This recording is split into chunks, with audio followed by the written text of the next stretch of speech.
Clap, clap, clap. Clap, clap, clap, clap, clap, clap, clap, clap, clap. And that's the end of it. Yay! That was Curse of Strahd. And that's Curse of and Strahd, everyone. Yeah. That's a wrap, as they say. That's a wrap. Yeah. Now I have to place new Barovia on the map of the Remelian map.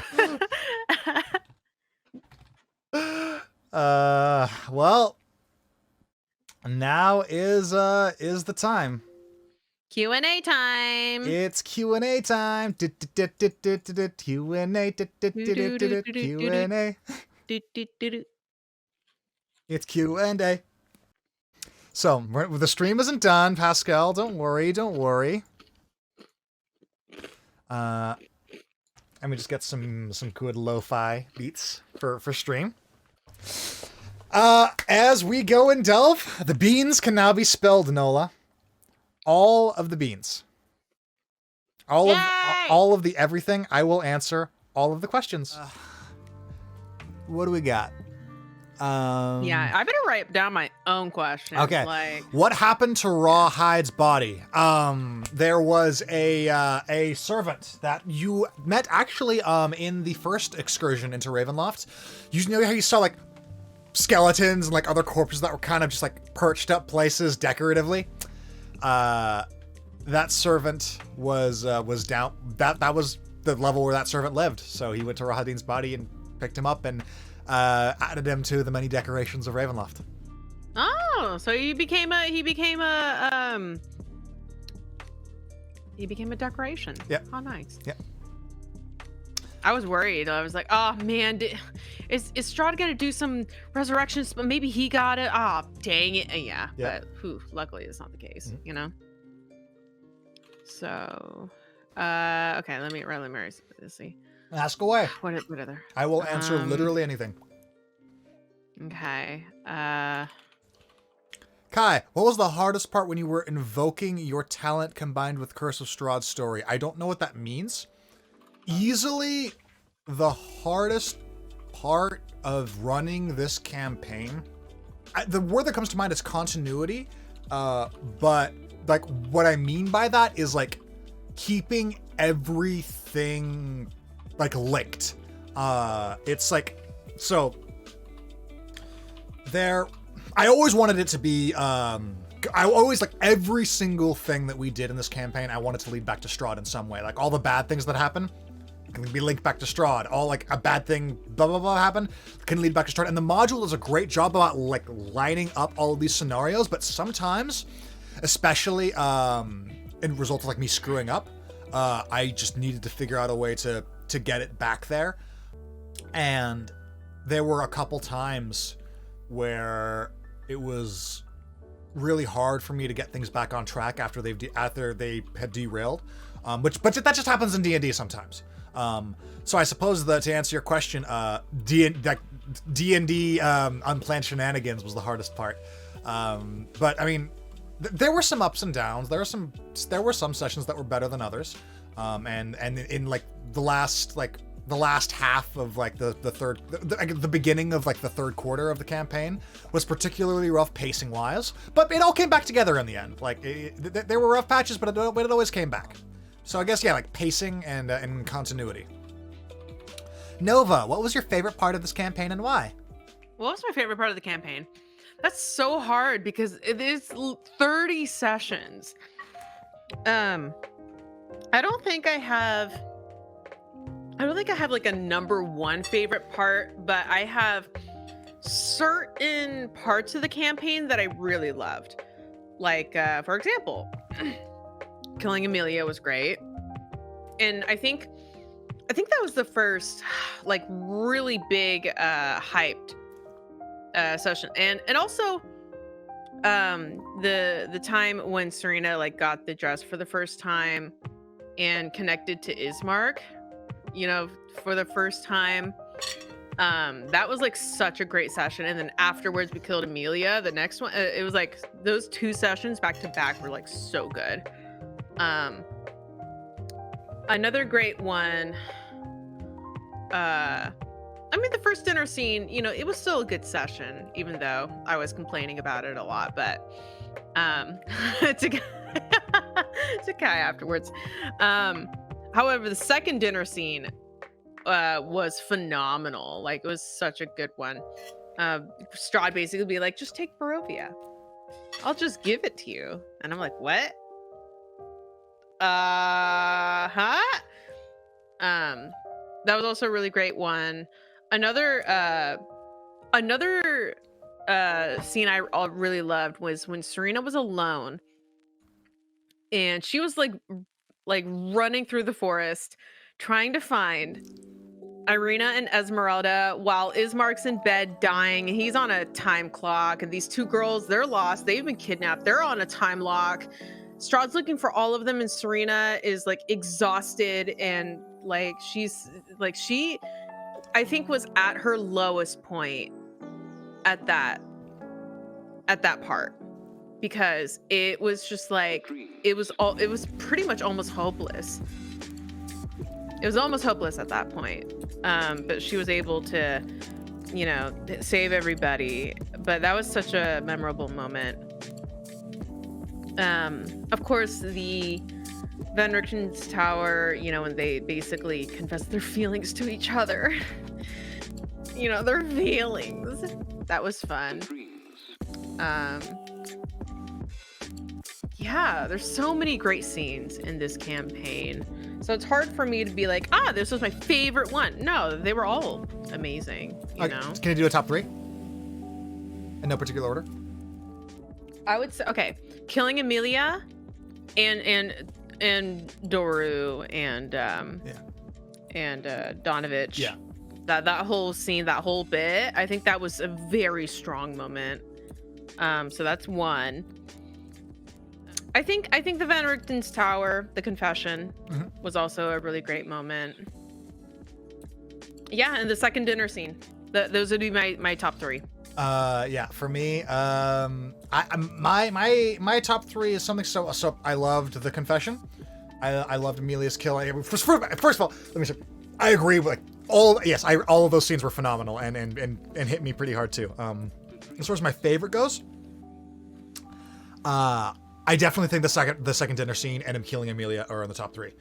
And I really I love the central theme of love, because I think that's not something that is explored in nearly enough stories. And specifically in D&D tables, it's like one of those things where. Yeah, I was about to be like, well, I think love is explored in almost every story ever, but in D&D, not usually. Yeah, because it's a. Because usually it's a really real thing, and I'm a sap when it comes to that kind of thing, and I really love doing the love conquers all kind of a thing, and giving that happy ending, and just that feeling of support that two people can have for each other, and just exploring that. And yeah, I'm a sucker for that. It's close, like it's really close, but I think probably the moment that goes above that slightly, not by a lot, is when Sirina decided to live and walk back through the door and leave her home behind in her dream. Oh yeah, the dream. I loved that realization, and to go back into hell and leave everything that she wanted behind, and just having that moment. Like, I think you're right. Like, that was the abyss. If we're talking like, you know, the hero's journey kind of parallels, that was the lowest of the low. And her going back into darkness was, in my mind, the true pivotal point of like focus. And then, you know, she proceeded to leave Kretz behind, which was like, but you know, that moment. I mean, what could she do? Okay. No. What could she do? We did answer the Rawhide question, Pascal. Rahadin was basically taken by a crazy servant of Ravenloft and made part of the decoration, part of the decor. Like when they saw like skeletons and things that were just like posted and like taxidermy all around Castle Ravenloft. There was a servant that did that, and he lived on that floor. So leaving Rahadin, the servant just took Rahadin's body and added him as a decoration. Yeah, so basically Rahadin's, he's still hanging there today. Any questions for me, Nola? Okay, I finally compiled a small list. Okay. First of all, according to what you said, basically, Serina, I would say she died of, probably old age. Yep. If she's gonna have live a long, nice, fruitful life and stuff like that. I mean, it doesn't mean that living until old age means you've lived a long, fruitful life, but so does that mean that Strahd waited until she's about ready to die, and then dragged her back to Barovia to have her join the soul? And then swooped in when she was weakest. That's exactly right, because he had all the time in the world to kill. Yeah. So then, does that mean that Sirina is now trapped in the soul reincarnation thing of Barovia? Her soul is, yeah. So that means Strahd is just going to. Serina's basically become the new Ireena. That's exactly right. Great, now I can just play Curse of Strahd again, except for the level 1 Serina, and now. Yep. Great. Ireena left, and the dark powers that be needed that vital piece to continue the curse moving. Powers that be in the abyss are very strong. And you were the perfect missing puzzle. And now, now, I mean, see, he could have taken Ireena. That's the thing.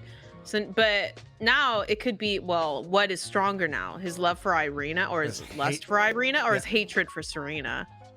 Or the vengeance he wanted to take to Serina. So here's the thing. So going behind the scenes a little bit, Sergei was an active NPC that you could have interacted with. I was going to see if I could have interacted with Sergei, but Sergei was in the tomb. Sergei is very active in a few major parts in the game, depending if you trigger certain flags. And he's essentially a guardian of Ireena. So I basically ruled that Sergei's dead, and his one thing that he has after Ireena left would be okay, I'm gonna make sure that this doesn't happen.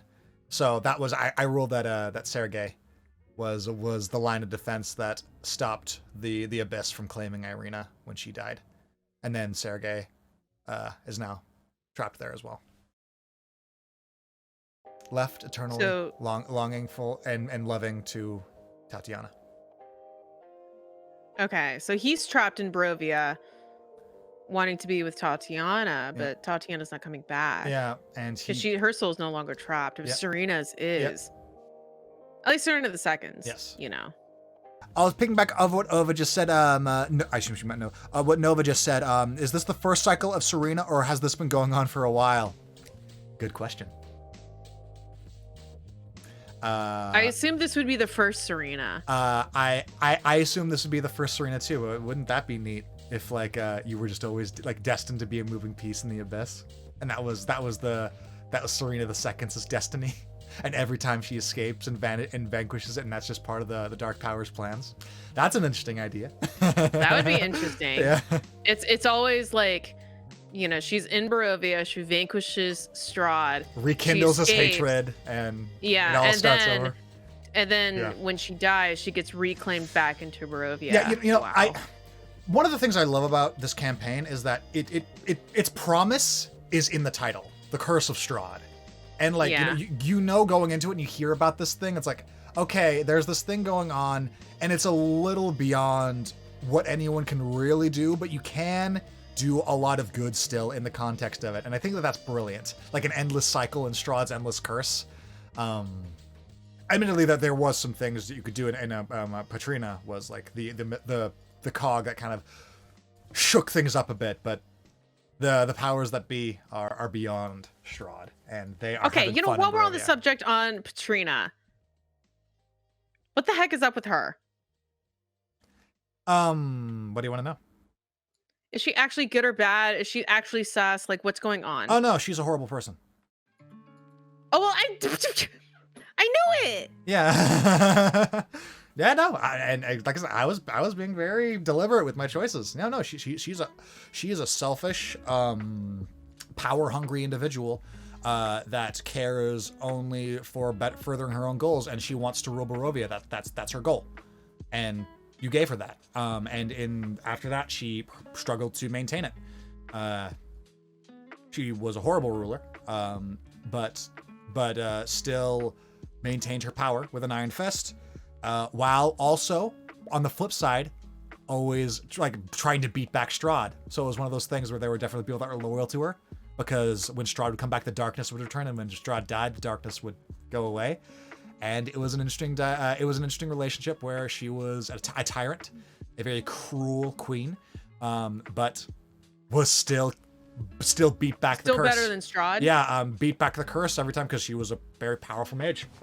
Until eventually she probably made her own deals with the dark powers to keep her power. I freaking knew it. Yeah. Okay, I always knew it the whole time. Yeah.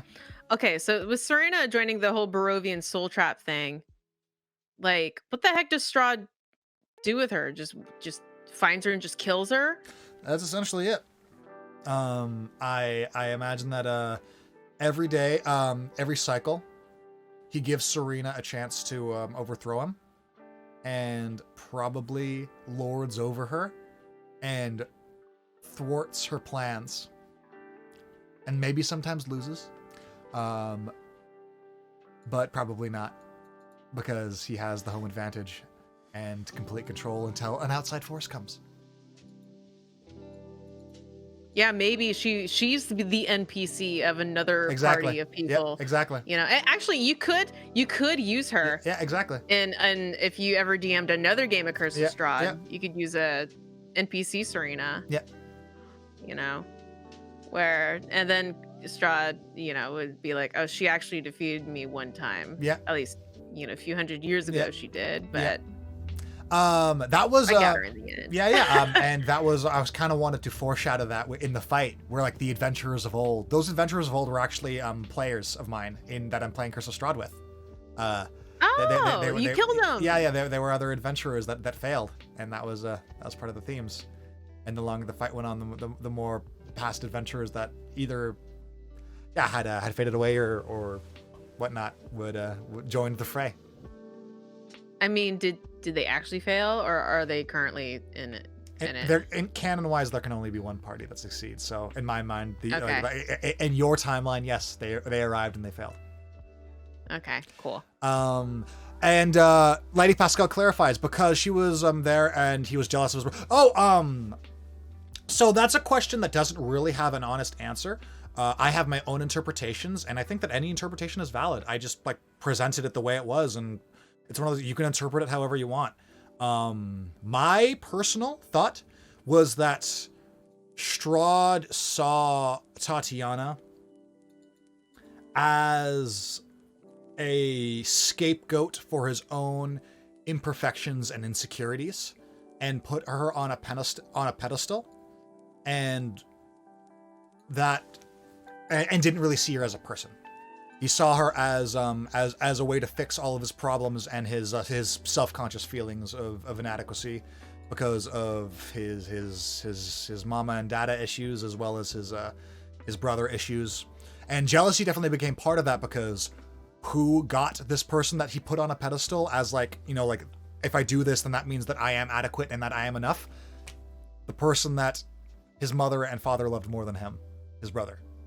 So it was a healthy mix of the two, but I don't think he actually did love her. That was my interpretation. Is more like he just felt inadequate and wanted. She was more like a prize, exactly, to be won. Yeah, and she happened to be very pretty. Yeah, it was one of those things where he was trying to prove to himself more than anything that he was worth more than the way that he felt about himself.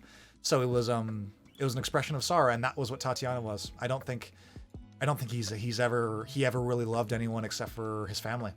I think the only people that he loved were his mother and his father and his brother, and he killed one of them out of his insecurities.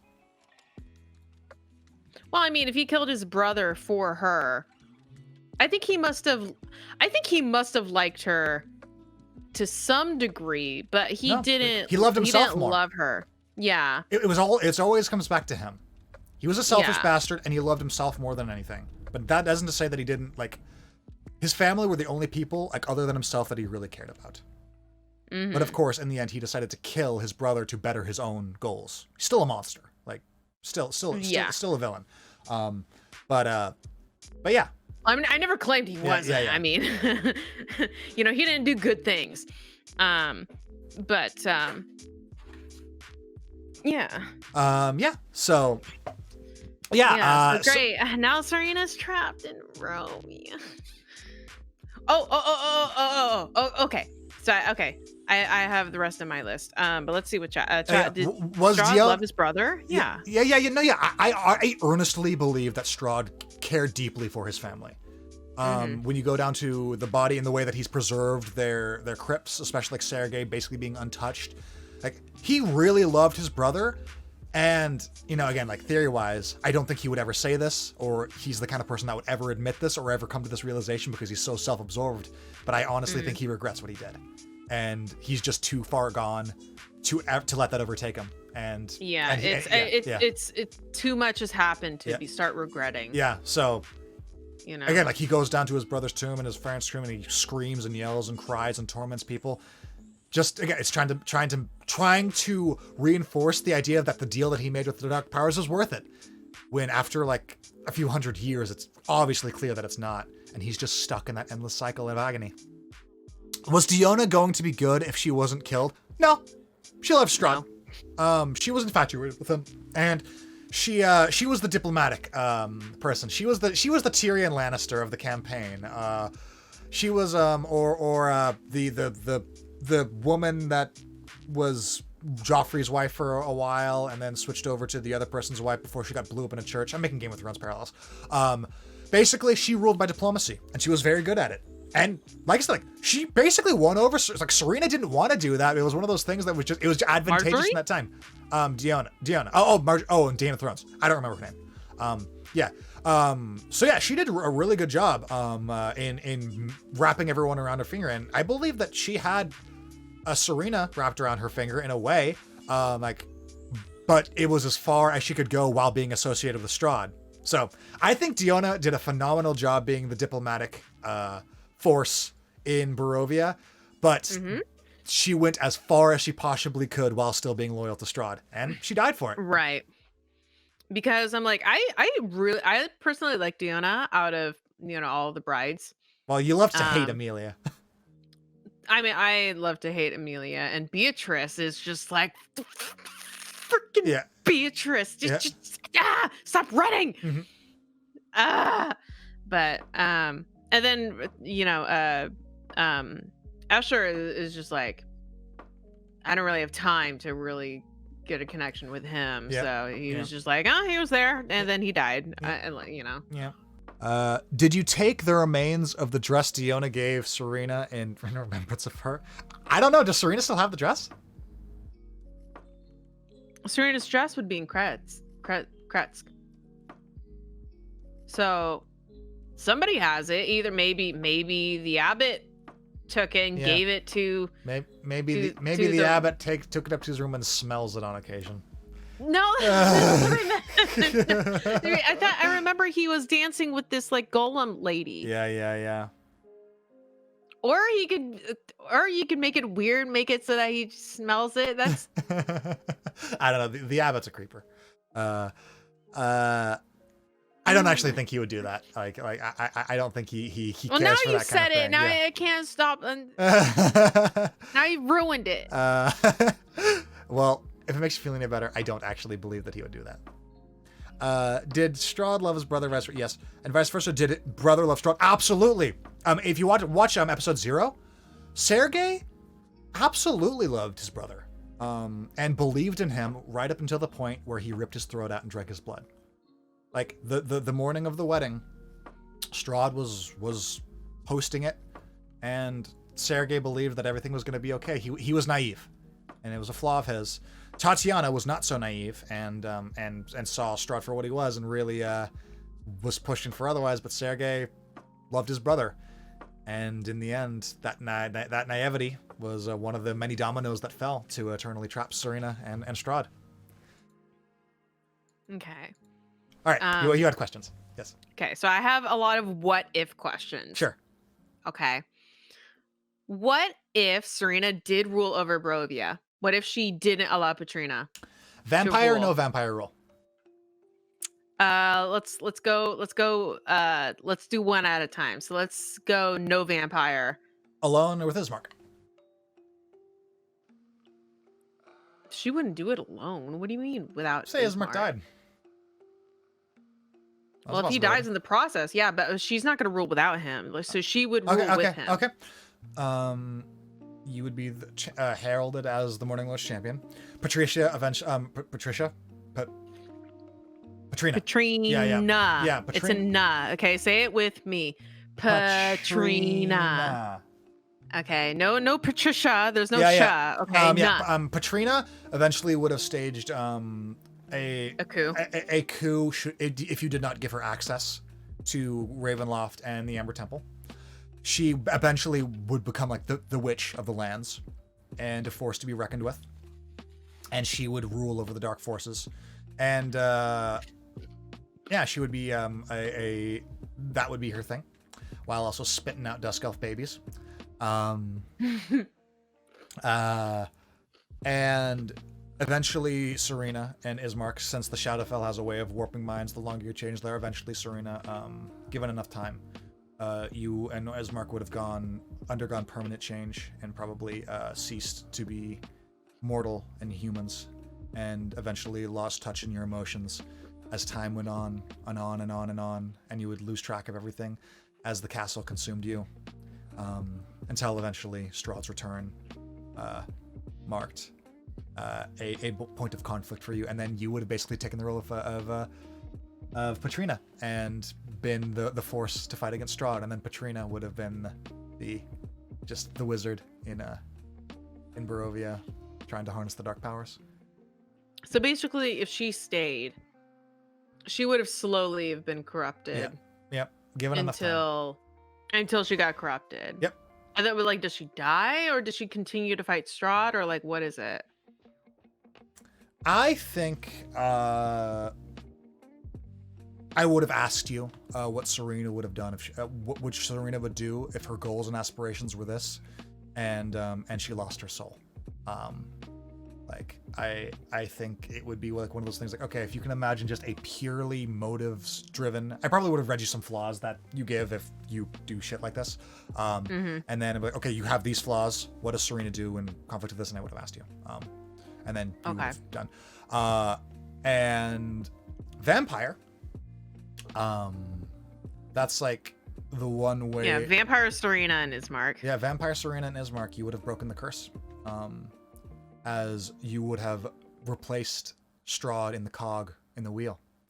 You would have had the flaws of all the vampire lords and things like that.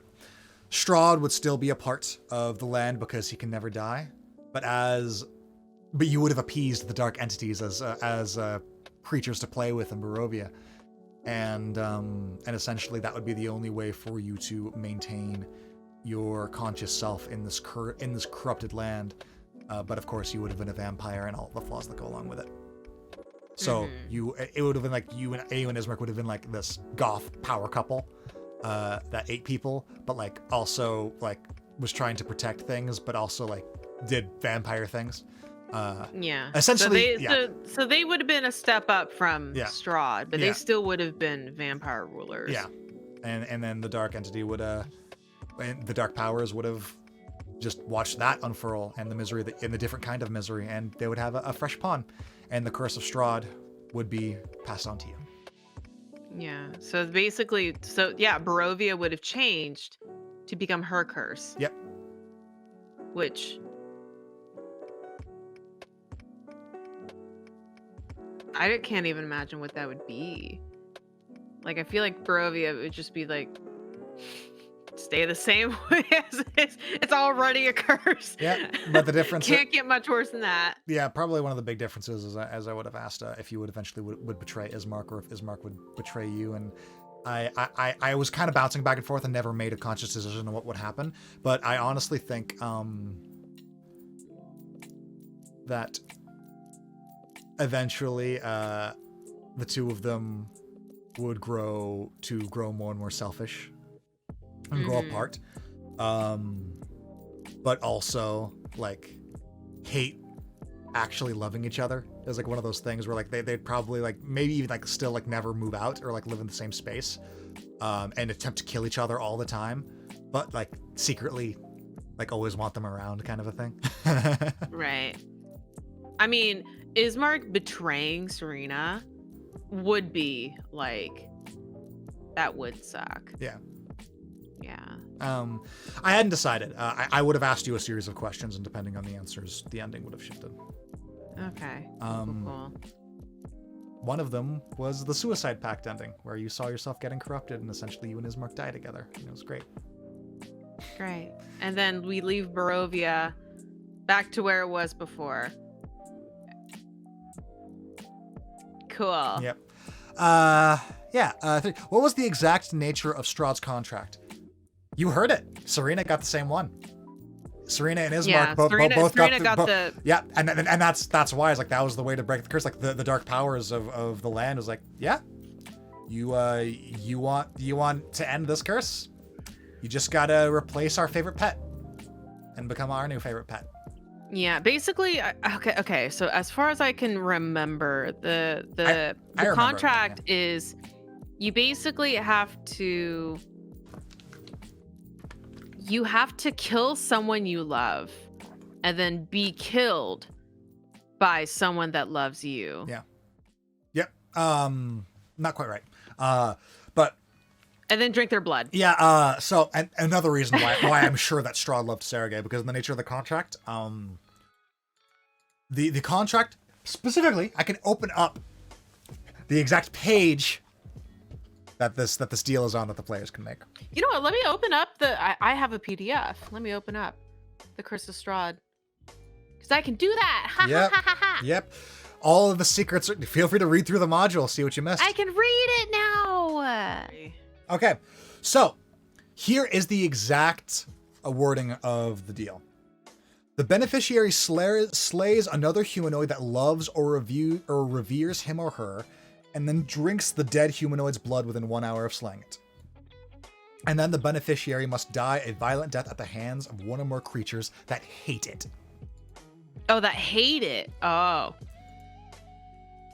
You then transform into a vampire. After receiving a dark gift, you gain the flaw, I am surrounded by hidden enemies that seek to destroy me. I can't trust anyone. And that's it. So basically, you have to kill someone you love, and then you have to be killed by someone that hates you. Who hates Strahd? Pascal, do you even really need to ask that question? He conquered an entire valley and then murdered his entire family. Like, after that... People love him. Yeah. He's great. Can you talk about more about the dark entities, what their deal is exactly? It's basically the forces that rule over the domains of dread. They're essentially sadistic fucks that just like screwing with people's minds and get sick pleasures out of watching people squirm. They're very powerful. Who originally killed Strahd to enable his curse? His guards did. In response to basically him killing Tatiana and Sergei and like all of the family in the guard when he went berserk, the guards turned on him and killed him, and then he rose as a vampire. Okay, now here's another what if. What would have happened if Sirina at the dinner decided to help Strahd and took his offer? You would have had to kill Ismark, drink his blood, and then same thing, except for you would have ruled alone. You would have taken the contract. Ireena would have needed to be held over to him. And the dark entities, that is the one ending where the dark entities would have been absolutely thwarted. Because you would have done all of the things that they would have never expected you to do. The only way to beat their game is to go completely against character. And as soon as Strahd won and turned Ireena and got that, the curse would have been broken, because the eternal cycle would have shifted. And basically, basically that ending would have been like, what the heck just happened? Yeah. And then what the heck, Serina? What? Yep. That is probably the only time where that is the only ending where like the dark entities would like manifest and be like, well done, like you did it. And wow, I guess that's it. Yeah, exactly. Yeah, it's like we never would have expected this, and right. I mean, hey, girl, what do you want? Like, yeah, you and know. then they would have of course tried to make a deal with you and ship Yeah. things. But Like, yeah, hey, girl. that Strahd wasn't kidding. He's been in here thinking about this a long time. When he said that like this was like really the only way to end the curse, he wasn't lying. Like that was it. The only way to like he knew, and it's it's like it was a catch-22. The only way to end the curse was to let Strahd win, and yeah, it was quite a shitty situation to be in. Yeah. Can't do that. But now Serina, poor Serina, is stuck in Barovia. And now, I guess she really is Strahd's entertainment now. Okay. What if she died in the final battle? Strahd prevails. Oh, there's an actual box for Once that. he is okay. done toying with the characters, Strahd sets out to defeat them utterly, having concluded that none of them is worthy to replace him as Lord of Barovia. He won't be satisfied until all the characters are dead or turned into his vampire spawn consorts. He seals the characters in the catacombs and instructs his servants to hide all of their magic items. When the characters are out of their way, Strahd shifts his attention back to making Ireena his bride.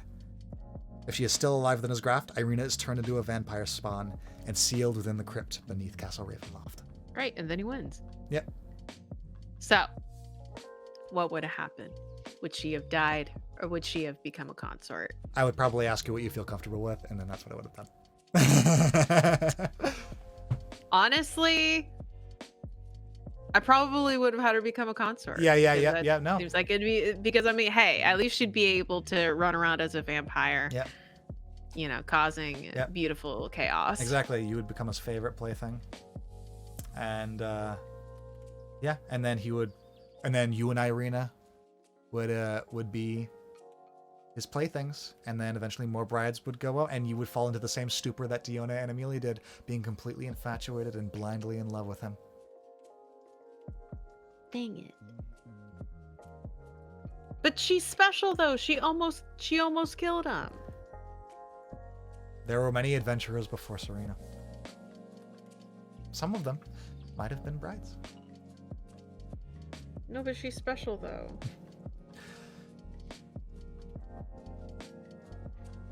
I think I love Strahd again. Oh, Pascal. He's dead now.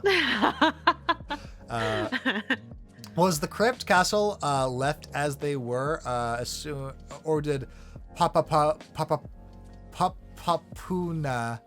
change things up? I don't know what that is. What's Papapuna? I have no idea. Is that a slang term that I'm not familiar with? The bitch sister. Oh, I see. Oh, Patreena. Patreena. Oh yeah, Patreena absolutely desecrated everything and looted everything for what it's worth. Yeah, she had no respect for anything, and she accumulated all the shit, and that was it. And probably became very powerful because of it. Yeah, and then the last question is what if Sirina? What if I already put what if she died, and there were several scenarios of like what if she died. So 5. How long was Sirina gone for? Until she died. I don't know how she died, but it was whenever she died, the dark powers brought her back. Yeah, and then if she's okay, she is brought back, does time move differently in the two realms? Yes it does. Time moves much quicker on the outside world than on the inside. It's one of those things where you could spend like one minute looking yourself in Barovia, and then not realize that you've been looking at yourself in that mirror for 2 days. I ruled because I wanted a quasi happy ending, that since Strahd was in power, he was kind of keeping things in real time because he liked living things in real time and bringing adventurers in. So I ruled that the nature of the mists while Strahd was alive fended off that nature of the Shadowfell. But absolutely, time works differently in the Shadowfell. Okay, so if I keep coming back to this because this threw me for a loop. I'm like, wait, is Serina, if she's trapped in the Barovian cycle, does that mean Strahd just keeps killing her, or does he like turn her into a vampire spawn and then kill her, and then she like gets reincarnated, or I imagine. Like, what does he do? Does he every single time like Serina dies, he just goes on a witch hunt to like try to find the new Serina to kill again? Essentially, Try to find this baby. Yeah, or does he wait until she's like grown up, until she's like around like the same as she was, and then kills her? Like, I imagine he would want you to put up a fight, and he would beat you every time because, well, he would try to. Again, like maybe one time you succeeded and broke out again. It's one of those weird things where when you're talking about in lengths of eternity, it's kind of hard to measure. But I think for the most part, what he would do is he would wait for you to mature, like lead a rebellion of some kind, and then squash you, and keep doing that over and over and over and over and over again to prove his superiority. Yeah. And then he would never turn her into a vampire spawn. He would just like killed her. All right, let's do this all over again. See you in 20 years. Maybe at one point he turned you into a consort, but again, like, when you're talking about in terms of eternity, it's kind of hard to say. I would think that he would get more. Do vampire spawn souls reincarnate? Okay, keep going. They don't. They turn, and if they're still around, you need to die. Wait, so if you get turned into a vampire, your soul doesn't reincarnate in the cycle anymore? Nope. No, not so long as so that then he vampire's wouldn't still want alive. to turn her into a consort if he wants to keep killing her for fun. Yeah. Maybe he would do that just to be the despicable person that he is, and probably do a few things with consort Sirina. But again, for the most part, I think he would get more joy out of killing her. Why was Ireena reincarnated? Oh no, what happened to Serina's grandmother before that?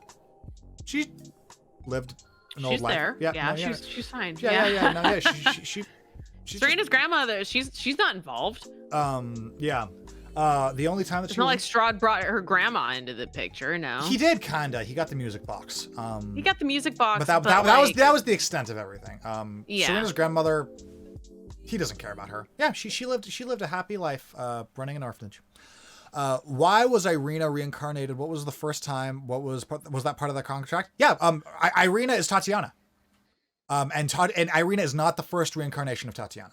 And every time like that was part of the curse. Every time Tatiana would reincarnate, Strahd would try to claim her, and that was like part of the curse. Is he would never get a chance. He would always fail. Like that was his curse. And Ireena was no different, which is why breaking the cycle kind of Well then, what would be the new curse? The new curse would be Serina's curse, technically, because if Strahd's new goal is to keep killing Serina, he would probably keep losing. Then he'd keep losing. Yep. He wouldn't be able to kill her. Yep. And then Serina would keep winning, but then every single time she won, she'd be brought back to Barovia. Exactly.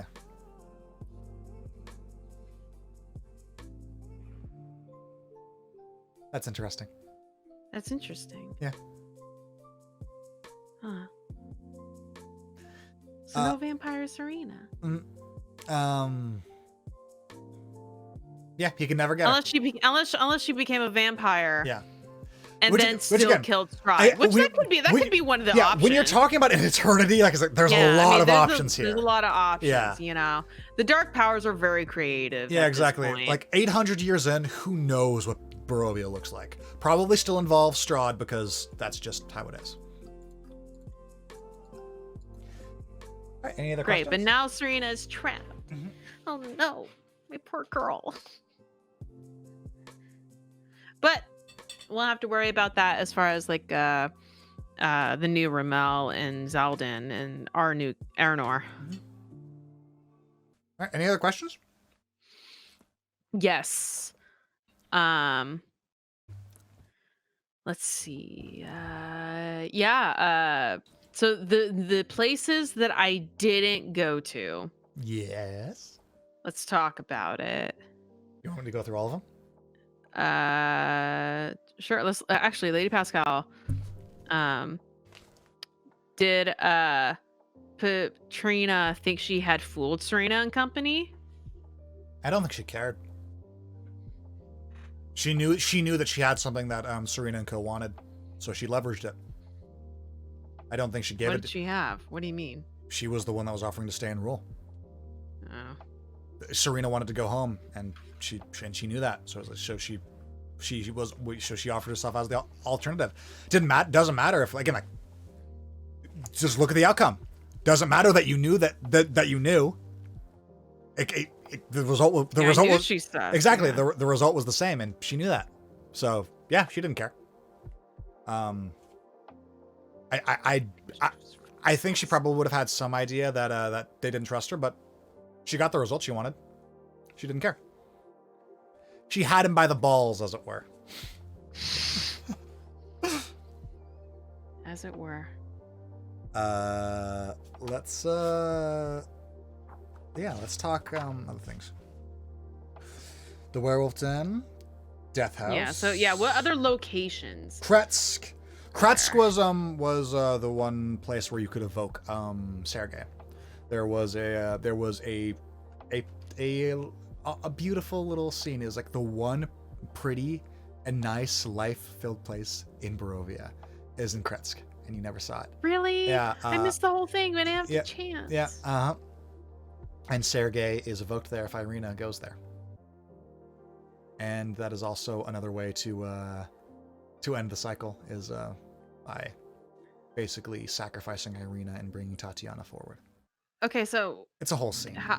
It's a whole scene. It sounds like, Essentially, Ireena is no more and turns into Tatiana, and then Sergei takes her to the other side, where he protects her forever and always.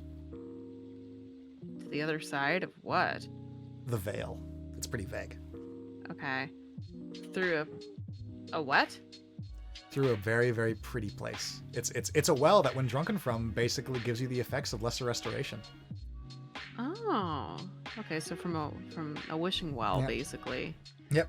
And interesting. There's a whole plot there involving the burgomaster of Kretsk and how he's trying to resurrect his dead son, and the abbot did that for him, but in return, wanted a wedding dress. And there's a whole quest with getting a wedding dress before the abbot goes batshit crazy and turning all of the village into animal people. It's a whole thing. Maybe we should have stopped him. I don't know. The abbot's kind of sus. Yeah, the abbot's an interesting fellow. Who's he? A deva. He's an angel. Yep. He's not a very nice one. No. He's gorgeous though. Yeah, he's a deva gone mad. Oh my gosh! He's beautiful. So yeah, that's Kretsk in a nutshell in terms of the quests that you missed there. The ruins of Berez. That is a village that was basically killed or burned down for serving up to Strahd. I will just read you from the book. Long before Ireena Kolyana, there was a peasant from Berez named Ireena. The vampire Strahd first met Ireena in a small village off the shore of the Luna River. Ireena bore a striking semblance to Tatiana, and she became Strahd's obsession. He seduced her in the dead of night and feasted on her blood. Before she returned into a vampire, the burgomaster, Berez Laszloevich, with the aid of the local priest, killed Ireena to save her soul from damnation. Strahd slew the priest and the burgomaster and used his power to swell the river, flooding the village and forcing the residents to flee. It is now home to Baba Lysaga, a hermit, and spends most of her time crafting animated scarecrows that will hunt and kill down ravens and were-ravens in the Dominion. Oh, those dumb scarecrows. She's responsible. Yep. She's responsible for those killer scarecrows. Yep. Can't with her. Yep. And she also has this whole backstory with, again, grooming Strahd and doing this whole thing. So that's that. Oh, that's Strahd's mom. Yeah. Oh. not biological mom, but she identifies as like, I'm like, I might not be his real mom, but I'm his real mom. Exactly. And she is so proud of her little boy. Wow, she's so proud of him. Oh, look at my little boy. Look at all the chaos and destruction and death he's caused. Oh, my baby. Could Sirina have killed Pattina? Yes. I'm sure I could have. Very easily. She didn't have her spellbook. She would have been completely helpless. And I'm sure the Dark Powers would have loved to see that. Her give in to her paranoia, and that would have marked a very interesting shift that the Dark Powers would have loved to take advantage of. Yeah, the Dark Powers would have been like, we got to get this girl Sirina though. Yeah. She's ripe with opportunity. Exactly. Tower you did. Wizards and Wines you didn't really do. I skipped over Wizards and Wines, even though you went there. Basically, like, we turned in one of the stones. Yeah, we turned in one of the stones. Yeah, and basically speaking, you turn in all the stones, and the land continues to flourish, and then wine starts growing back. The land becomes farmable, and things go a lot better. Which, killing the tree did most of the heavy lifting, but technically speaking, like, the land wasn't, like, getting the stones, collecting all the rocks, would have basically sped up that process tenfold, and basically the land would have turned into, like, a green wonderland. But but is the land still pretty decent? Yeah. Killing the tree was like was the bigger thing. That tree was responsible for the land looking the way it is, and for the most part, the land turned back. It just took a while. Whereas like those stones were like, oh yeah, bury it in the ground for a couple days, you'll start seeing greenery. Like this is like, okay, no, like wait a few hundred years, probably the corruption will start to subside a little bit. Mm-hmm. The Amber Temple, you were there. Yester Hill, that was the tree. Werewolf Den, you were there. Epilogue, you experienced. The only other thing is Argynvast Hold. Argynvast Hold, oddly enough, was the OG Paladins. The order that you just established. It's all part of the cycle. Yeah. Argynvast Hold was a group of paladins that were set up in a very similar manner to the paladins that you set up, actually. It's pretty funny. It's just another one. Yep, and then they fell and became revenants that roam the countryside forever. They worship a silver dragon. That's Bones you saw in the keep. Oh, that's the dragon head. Yeah. And yeah, so you basically established a new paladin order that was turned into the new Argynvast Hold. Valaki was turned into Argynvast Hold eventually because of Serina's interference. Yeah. What about Ireena's parents? The very opening scene, is Ireena burying her foster father. Dad, yeah. Her actual... Which, by the way, he needs to be buried again because he's hanging out in the teleporter room. Yeah. Sure, there was a grand burial. Why did Strahd keep the crypt if so many people there seemed to be against him? I imagine it's some... I feel like the crypt was more like a trophy room. Yeah, it's... I think the only crypt, like the people that he actually cared about were his brother and his parents. Like that, like those are like the only like real things that he... Yeah, and his horse. Oh yeah, actually that's not true. He loved his horse. Yeah, he had a nice horse. Which still roams the countryside to this day. No joke. The only reason I didn't include it in the encounter is because I knew that it would actually like distress you, so I didn't bother. I would have been like, this freaking horse. I could have killed you. I could have killed you, horsey. Okay. Yeah. I was being nice. Yeah, there's like no joke. Your strong emotional reaction to the horse was just like made me just not want to be anybody. Like, okay, like I would have been upset. Yeah. I'm just if the horse was involved. I was like, especially with Strahd being like, leave the horse. All right, horsey, come here. I've been like, all right, we're letting the horse go. If that horse comes back and tries to kill me, I would have been so angry. What happened to Tart Lady? She was at the Bone Grinder. She died in an epic confrontation. I think Zuleika bit her head off. It was the place where Serina and Ismark boned. Yeah. At the bone grinder. Yeah.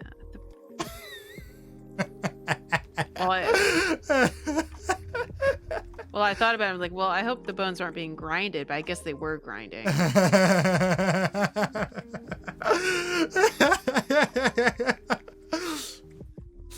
Yeah. So she met her just desserts. And what if the people of Barovia, once they see Serina's reincarnated in their land, whenever they see like a girl with purple hair, the Barovian people are like, this is the one. Yep. Like, this is the one. This is the girl of legend. Oh my gosh. Yep. We must protect her. Yeah, and then she goes back into the cycle, overthrows Strahd, and then eventually Strahd inevitably comes back anyway, and the people are brought back into the cycle of despair. Yeah. Yeah. Unless she wins occasionally, you know? Yep. But then it still becomes a cycle anyway. Yep. Yeah, but yeah, Serina's such a distinct look compared to the rest of people of Barovia. It'd be impossible to hide her. Yep. You know? Especially if there's no freaking... I guess there could be half-elves. I'm thinking about it. Because if the Dusk Elves are being revived... Yep. And there's plenty of humans. Yeah, it could still work. Because like if you had 2 human parents and then you ended up with a half-elf baby, I mean that's sus. What about the people that disappeared? Not everyone in Barovia has a soul, and the ones that have a soul are basically just puppets. The way to figure out that is actually witnessing a childbirth in Kretz. There was a mother that's giving birth that you could help give birth to, and she gives birth to a child without a soul, and then the midwife there basically tells you all about how there's not enough souls to go around. There's a finite amount.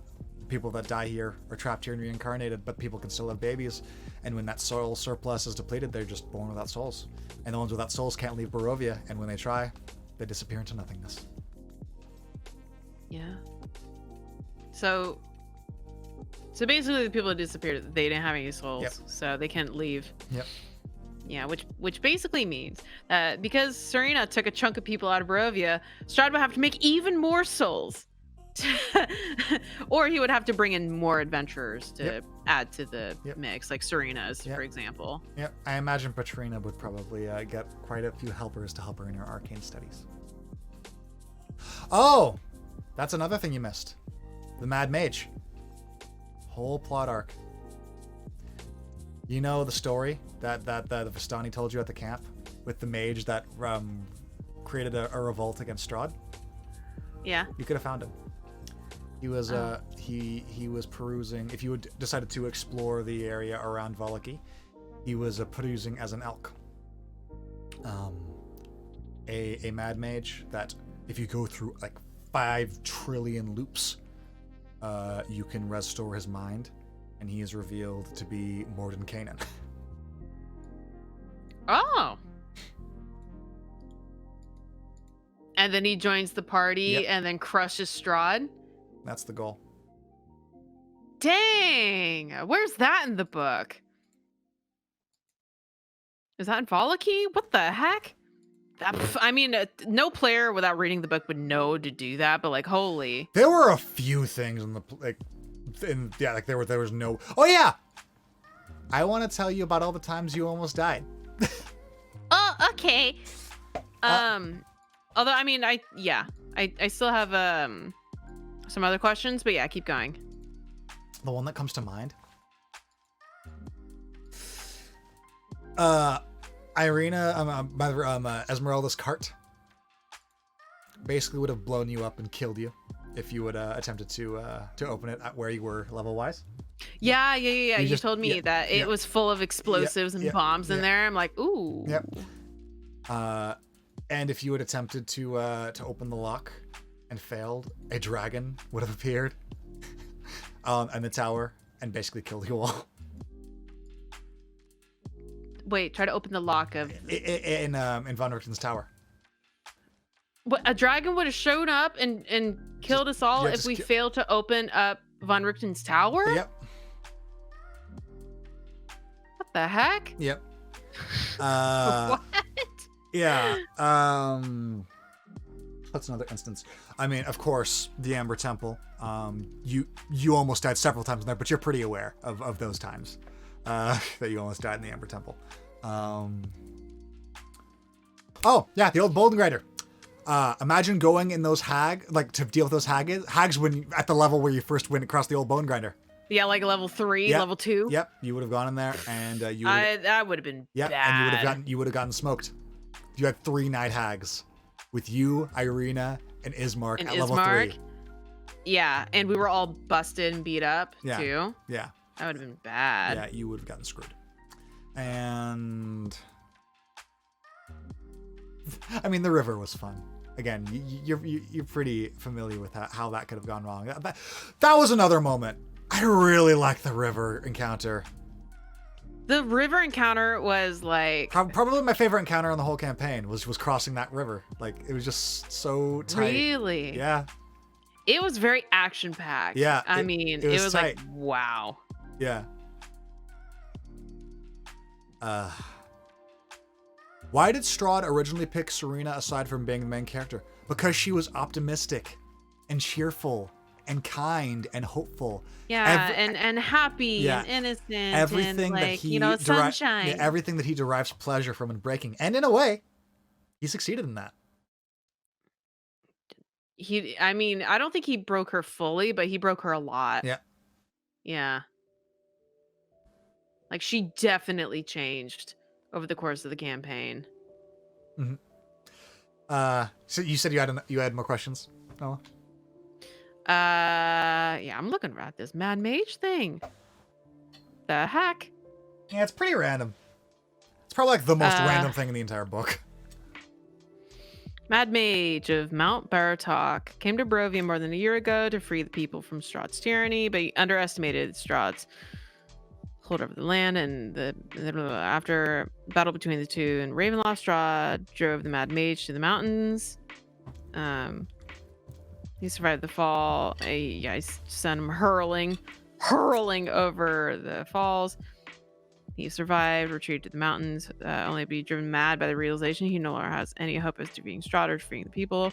Mad Mage had forgotten his name, or the world he came to. In fact, he doesn't remember anything.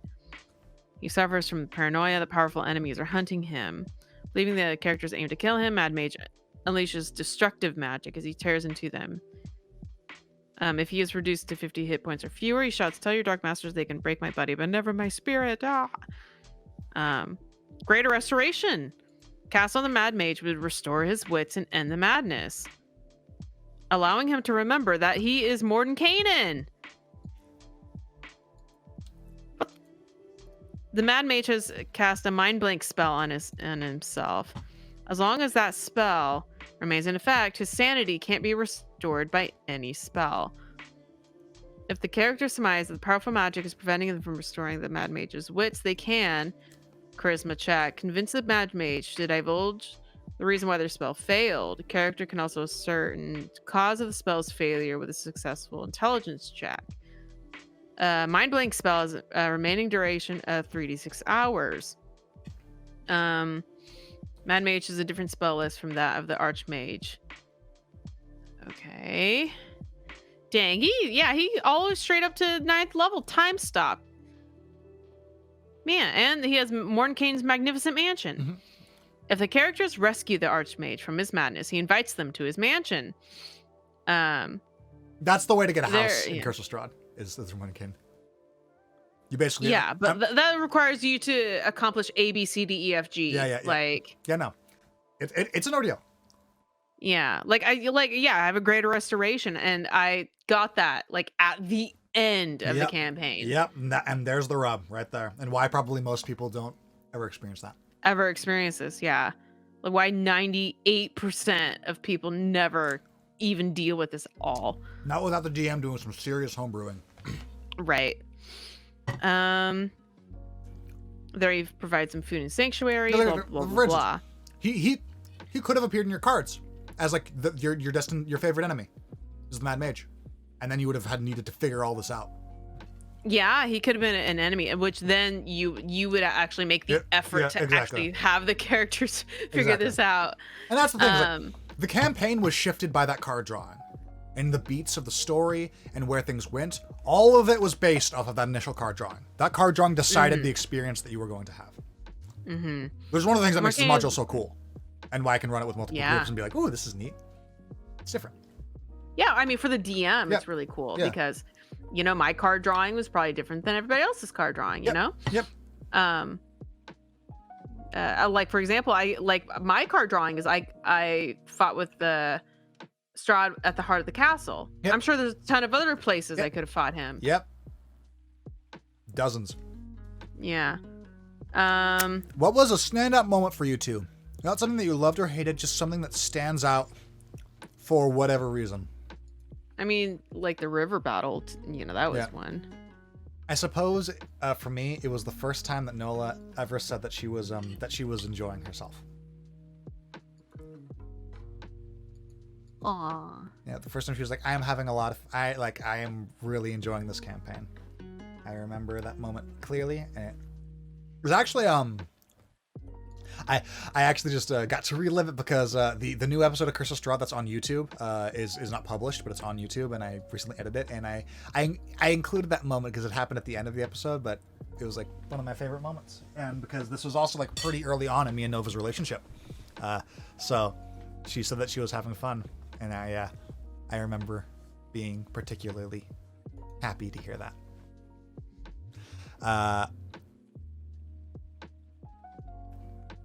And are there episodes available on YouTube or something?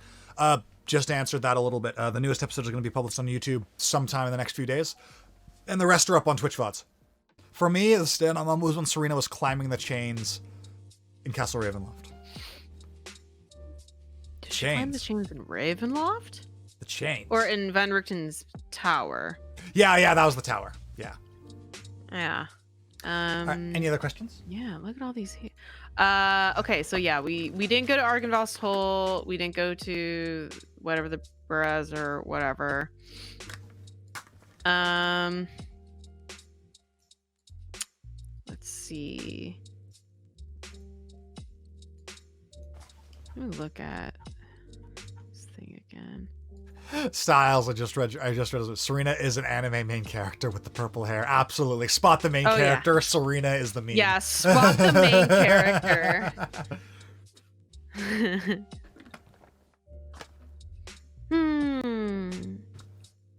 Yeah. I guess I'm gonna have to add new or little Barovia or new Barovia in our new Aranor campaign. Yeah. Somehow. I'll have to figure that out.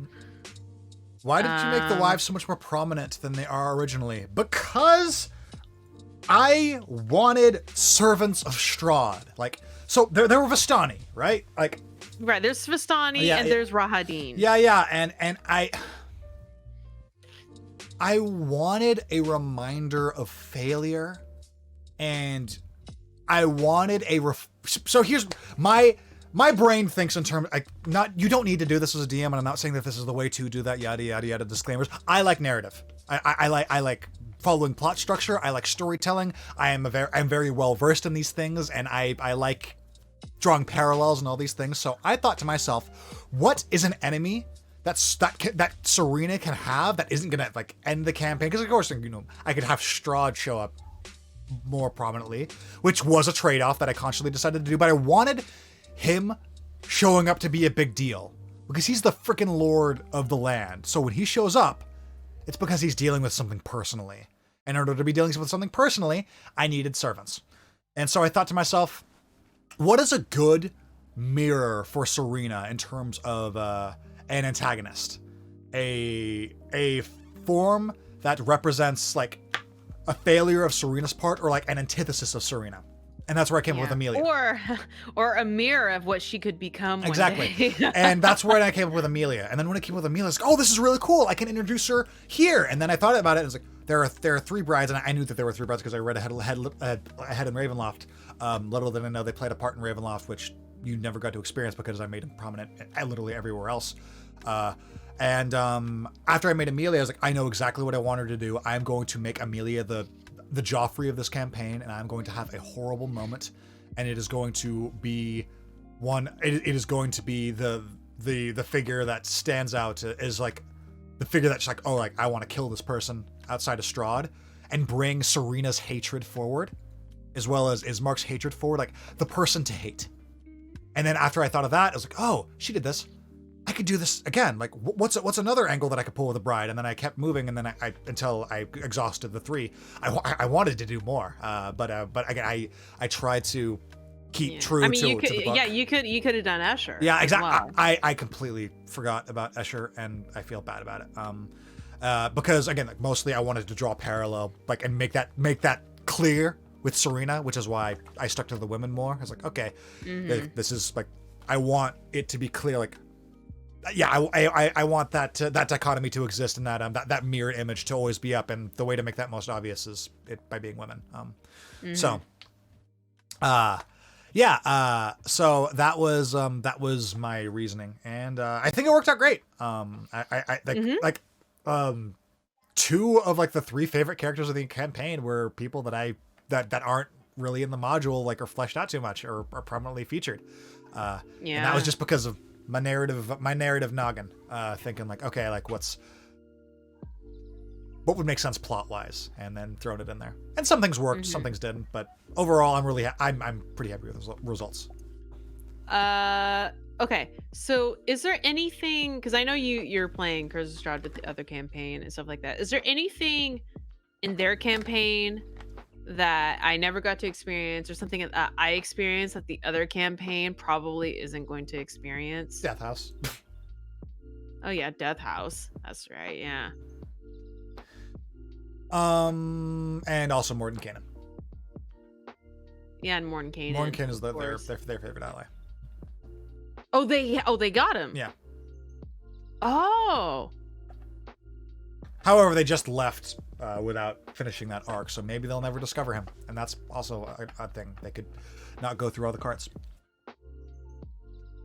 Oh yeah, they have to Oh, what would have happened if I didn't get all of the cards? Essentially speaking, yeah, and actually, what was the bonus for getting all of the cards? Because you said I unlocked the secret ending, like what, or the special bonus for getting all the cards. Like what would have happened either way? Essentially, the cards are Madame Ava is a fascinating character, and one that you never really learn too much unless you really dig deep. And that is you get that by getting in with the Vistani, which Arabelle and Esmeralda are like the 2 characters that you can really get on your side to really get into the Vistani and learn about Madame Ava and all this. Essentially, basically, I knew how I wanted to run Castle Ravenloft from the start, and worthiness that Strahd saw you in was relative heavily to the artifacts that you found. So think of it like affinity points. You unlocked the secret ending, the ending that would end the curse. Strahd basically deciding that he would give you a shot, which, full disclosure, afterward he would have regretted his decision and said that you weren't worthy, and then you would have had to kill him anyway, but that would have been the whole thing. Wait, hang on, what? Oh, actually, that was the other one. What if she helps Strahd and then took his deal? He would have turned back. He would change his mind? Yeah, he would have betrayed you. Same thing with, like, everything, eventually. I mean, I guess. Yeah. But, so he would have done, okay, so continue. Yeah. So that deal, where he basically, this is the second dinner scene, essentially, that what he thought of you, and how, like, basically, like, every time you saw Strahd, like, he'd be like, oh, you're a worm, now you're a wolf, now you're a woman, now I want you to rule my kingdom. I linked that in game to how you interacted with your cards. And then when he found the tome, that was the straw that was like, okay, like, no, like, I want this to happen, and that's hence why he offered again. So yeah. Strahd cursed her because she refused. Wait, I cursed her because I refused? I thought he cursed me because I killed him. Well, potato. Basically the same thing. What? That's not the same thing. He didn't curse me back at dinner time. He cursed me when his head was turning into a skeleton. Yeah. Yeah. You want to... And now, Serina's soul is stuck there for him to kill or become or vampire spawn consort whatever over and over and over again. You know? Yeah. So except all the subsequent Sirinas wouldn't have any of the powers or knowledge that the first Serina had. Yep. Maybe she'd become a paladin of the order that she created in the past life. I'm sure they would take her in. Yeah. Like I'm sure they would protect her. Yeah. You know, So, or if yeah, if they get to her first, they find her. Yeah. They're like, bring her here. Yeah. Where So yeah, rules is like as written in the module, nothing changes too much other than these tools help you immensely with Ravenloft. As written, I looked at Strahd's criteria and thought like this is a cool like natural in-game mechanic way to basically judge Strahd's affinity points with worthiness. And that's that. Yeah. So if you had gone straight there without doing anything, he would have still treated you like a worm and probably been a lot more harsh on you and played a lot less. And yeah, it would have been a thing. Probably just one shot her, like, just like, all right, bye. So yeah, that's how I handled it. Yeah. This was a fun campaign. This was a good campaign. Yeah, our first endings. This is also, chat, fun fact, Mia and Nola's first completed D&D campaign ever. Yeah, this is our very first, from beginning to end, full campaign. We got it. Yes. Neat.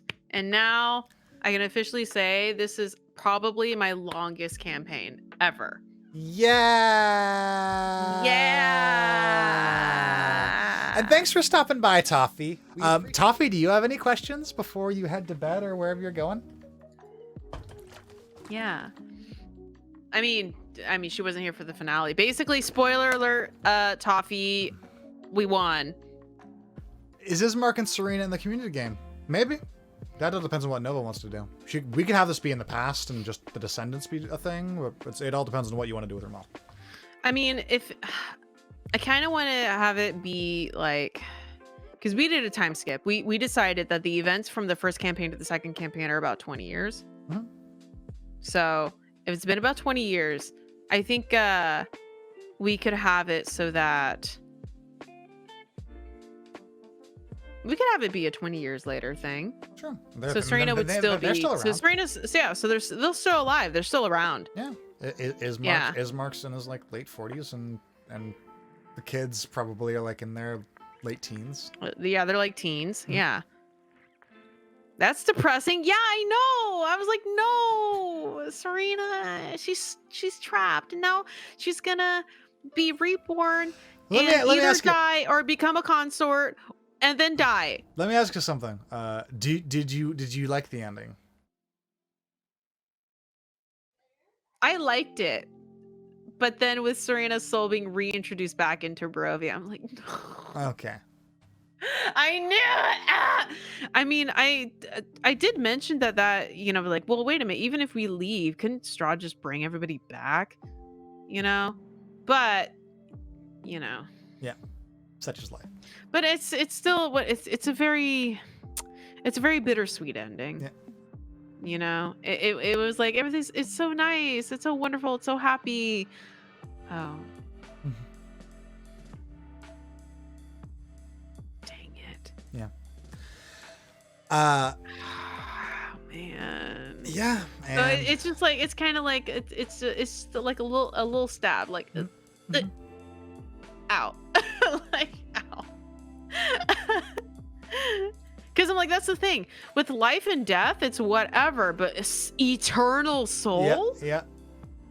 That's eternity. Yep. That's an eternity of suffering. Yep. For something that she should have won. So it's just like, I don't know if I feel like I think I'm in denial. Like, you know, I'm like, yeah, I love it. And then it's like, do I love it? I don't know. I don't know. Yeah, it's hard to quantify, for sure. Again, like, eternity is a long time. And then, who's to say that she didn't eventually escape when you're talking about in scale of eternity? That's just what happens for a while. But it's still the same thing of like, even if she escapes, she'll still be brought back. So it's like, yeah, it's the eternal circle. So basically, she gets to suffer the same fate as Strahd for winning. It's just like, well, was there any possible way that I could have done something different where that wasn't the case? And the only way that would have been the case is if she let Strahd win. Yeah. This module's so kind of it's just like so basically it's just like, no. Yeah, there's no winning. It's quite a situation, ain't it? My baby Serina is just gonna suffer forever. Yeah. And that's basically and that is why this ending is so contentious, and why some people hate it, some people love it, some people think it's fitting, some people feel like it's demoralizing and depressing. Well, I mean, it'd be fine if he came back, but like, yeah, Serina's being dragged back in. I mean, it makes sense. Like, if I was Strahd, I would do the exact same thing. I was like, girl, you're not going to get away. Exactly. But so I get it. Yeah, but it still makes it still makes me sad. Yeah. I thought about this a lot too. And yeah, but believe me, I did. But if it makes you feel any better, you left behind some wonderful, wonderful children to carry on your legacy, and you touched many, many, many lives and saved many, many, many people. And that's where the solace comes in. Because Strahd doesn't give a damn about like the mass exodus of all the people that you saved. He cared about you. So all those people that you saved, the people that and like the kids that you had, all that did go somewhere, and that is still something that is still good that never was taken back. So she still did good, and it was still an overall positive force on the multiverse. I wonder if like Serina's children or grandchildren if they ever realize this, would they go to Barovia to rescue her soul? Then you have an Infinity Blade situation. And then you have another. I'm coming to save you. And then they go into Barovia, and then they join the fold. Maybe that's their family. Unless they win. And then they have to figure out a way to then they have to have a world-ending campaign where they have to destroy the dark powers so that Strahd can't come back. Yeah, you know, it's maybe that'll be your if you ever want to do that in the community. A level 20 campaign, yeah. If Serina didn't go through all those life-threatening situation things with this, would she have fallen? I think that's more of a question for you. What do you think?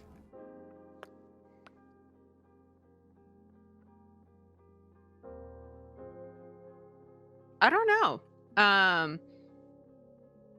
I don't think the answer is no, because, you know, she went through a lot of life-threatening situations with a bunch of different people, and she didn't fall in love with everybody. Like, you know, she like, I don't know. Father Petrovic. Wow, Father Petrovic. Wow. I don't know. Is there? Oh, Kazimir. Wow. I don't know.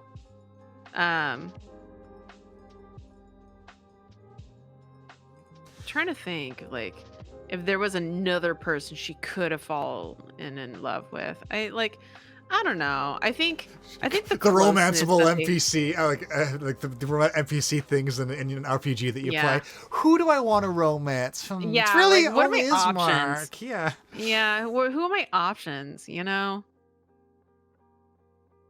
Are there any happy endings for Kazimir? No. Kaz was born on a path of destruction that was set when he stoned his sister to death. Yeah. Yeah, it's we had one of those things where Kazimir. Yeah, this is my interpretation. Kazimir wasn't a good person either. Kazimir only ever did the right thing when the ghost of his sister literally tormented him for hundreds of years to get him to do a semblance of recompense in a form that was manipulative to her. But he got in with the Vistani. Like, Kazimir wasn't necessarily a good person. I don't think, at least my interpretation of him. I think Kazimir was a piece of shit too. Yeah, he was driven mad, and he sealed his fate when he decided, what's a good way to tell my sister not to marry the Devil's Strahd? I'm gonna stone her to death. Yeah, that's a little extreme. Thanks for being awesome yourself, Toffee. Thanks for hanging out. Yeah, see you later, Toffee. Yeah, so that's my interpretation. Probably. I mean, if we're talking like no joke, maybe one of the ways that there would have been a happy ending for Kaz is if there was a romantic thing between him and Sirina. If that had blossomed into something, he probably could have gotten something to live for, and manifested that out and found what's important in life. But they would have needed to face their demons together, and it would have been this whole thing. That is really like the only time that I can imagine any sort of happy ending for him. But that requires her. That requires her. The romance slots. You know, you only get one, unless you're going for the comedy ending, which all the people. Unless you're going to date everyone. Yeah. No, she's not dating Kazimir. Okay, he's just too old and too creepy. Okay.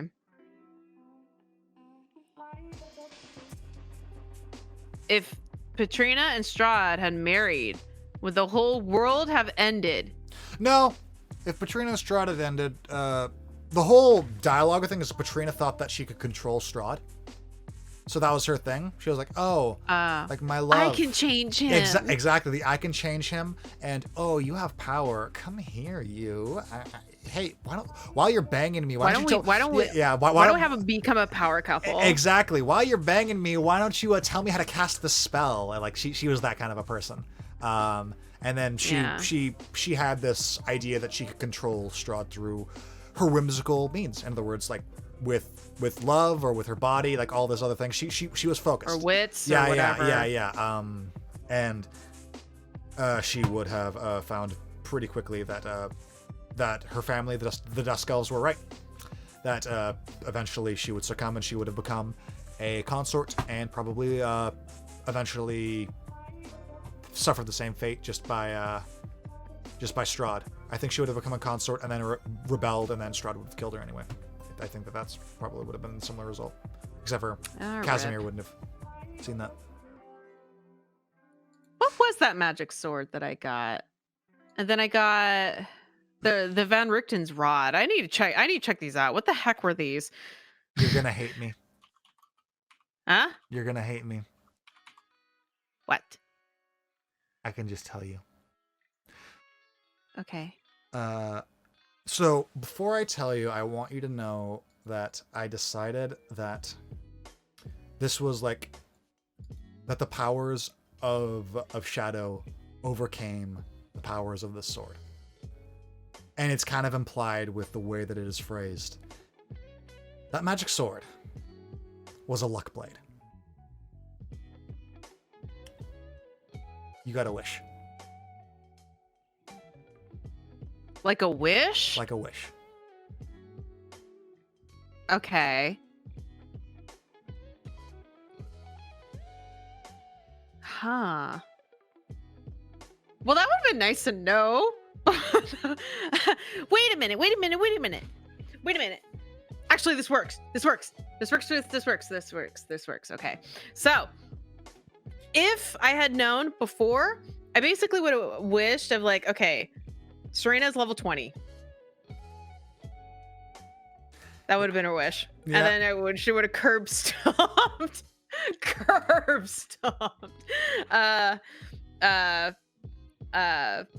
Strahd. Yeah, the fight would have been real quick. Yeah, Pascal, that's exactly what but we didn't use that wish. That means the luck blade is still at home. Yep. That means someone at home if they figure out what that that her is. soul is trapped, they could use that wish blade to rescue her soul from Barovia. It's a powerful tool. And again, like this is one of those things where I decided that the powers that be, and it's kind of like the way that it's worded, implies that too, that the wish that is stored within this blade is helpless against the curse that binds Strahd. It like says like basically that specifically. So interpreting that, I was like, okay, so in other words, you're saying that this wish is useless with the way that they worded it. But the level 20 thing, if you had said that, first of all, the way that I structured the Castle Ravenloft was essentially to make sure that couldn't happen, for obvious reasons. But afterward, yeah, that wish is passed down in your family, and someone has it, and it is a powerful tool. And yeah. So can someone use it to rescue Sirina? Probably. At some point. Again, eternity is a long time. I just gave you the ending that was like basically like immediate afters, but eternity is a long time. I could sit here for like ever and ever recounting fake history about what happens to Sirina afterwards, but it's an ending of a book. I made it quick, made it snappy. Again, like, not to say that Sirina stays that way, like stays trapped forever. You have a freaking luck blade in your family. Yeah, that's what I mean. Yeah. Like, if Maybe. she is trapped, I don't know. The answer is I don't know. Eternity is a long time. Yeah. Maybe. I'm sad. Eternity is a long time. And hey, if only you were riding the country that her family is taking place in, if only you will have jurisdiction over what happens next, then maybe, just maybe, you would be able to write something that sounds fair. Wouldn't that be a situation?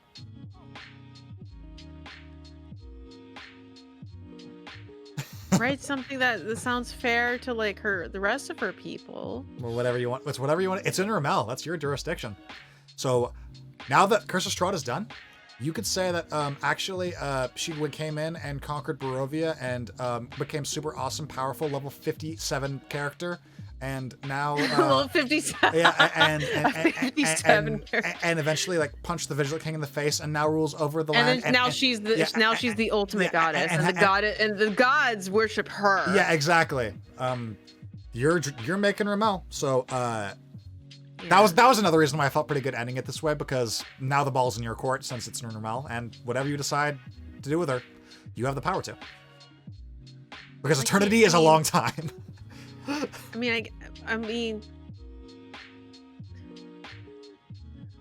I can't do anything with.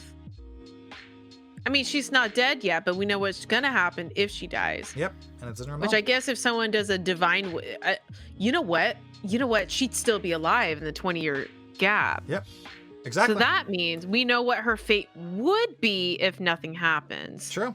Yep, and then it balls in your court. So yeah, it literally is like what is that? What is it like what is that spell where basically you can predict the future? Divination?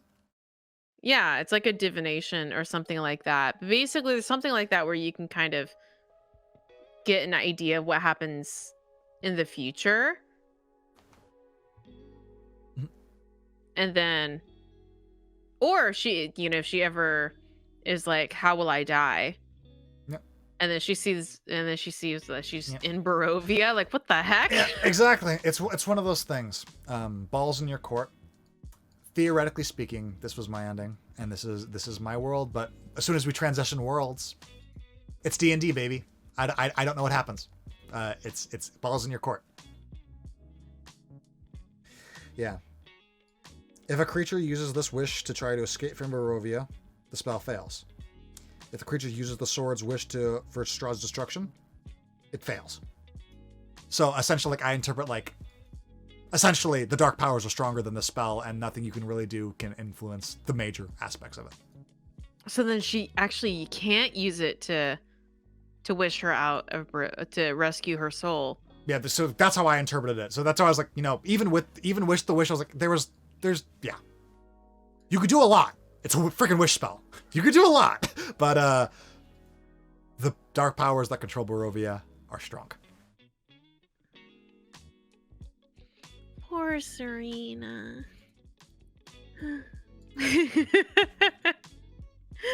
I'm happy with the ending. I think this was a very fitting and wonderful end. And everyone got what they wanted. Except for Strahd. Well, I mean, he's going to spend the rest of eternity beating up Sirina, so I guess, you know, he'll feel better about that. Yeah, eternity's a long time. Who's to say that the cycle won't be disrupted again?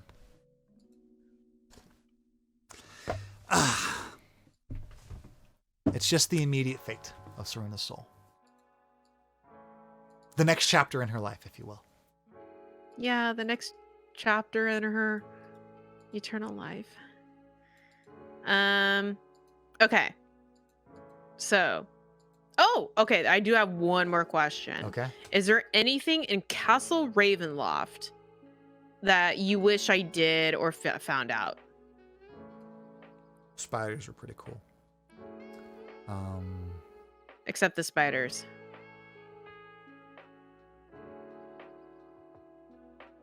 Leave those alone. Yes! The fight was going on too long. The OG version of Strahd's encounter was 3 sessions long. You know what? Yeah, let's hear your full master plan of what the full on Strahd fight. What was that going to look like?